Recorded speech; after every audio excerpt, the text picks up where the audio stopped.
Sa ibang balita, malapit nang masakyan ng ating mga kababayan ang kauna-unahang electric passenger ferry sa bansa na gawang Pinoy pa. At ayon sa Department of Science and Technology, malaking tulong din ito bilang alternatibong transportasyon mula sa pagtama ng malakas na lindol. Si Rod Lagusad sa sentro ng balita.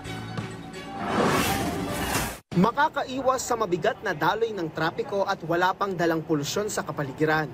Yan ang inaasahang positibong epekto ng inulunsad na gawang Pinoy na e-ferry ng Department of Science and Technology.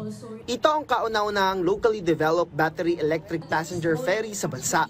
Sa tulong ng e-ferry na ito ay mas madali nang makapunta sa ibang bahagi ng Metro Manila at dahil pinatatakbo ito ng kuryente, wala itong dalang polusyon kumpara sa ibang ferry na ginagamit dito sa Pasig River.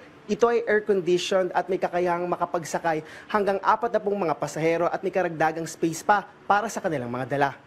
Ayon kay Secretary Renato Solodom Jr., sasailalim muna ito sa test run at inaasahan na sa November ay may sasama na ito sa ginagamit ng MMDA sa Pasig River Ferry Service. Merong pang ekonomiya, merong pang kalusugan kasi yung mga paggamit ng mga diesel nakakasama sa ating hangin at masama sa ating kalusugan at syempre pagtulong sa pagpigil pa ng pagparami ng carbon dioxide sa ating hangin. Ayon sa kalihim, mahalagang bahagi din ito na may mga charging station.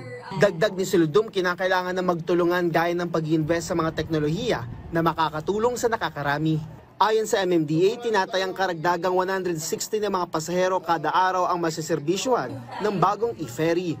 Kung saan ang average na ridership kada araw ng Pasig River Ferry Service na libre ang pamasahe ay nasa 1,000 kada araw. At sa tanong kung masusundan pa ang e-ferry, siguro mga 5 years from now, gano'n. Depende sa funding.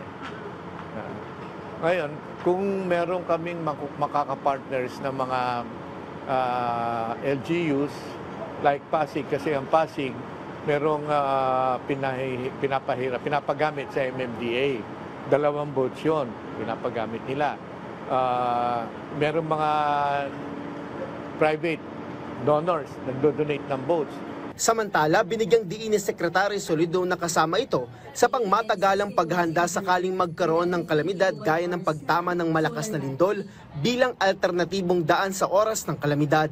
2004, sinabi na namin na kailangang magkaroon ng transport system along the Pasig River and across Laguna Lake kasi nga yung tulong na manggagaling sa eastern side ng Pilipinas ay pwedeng manggaling sa south, no?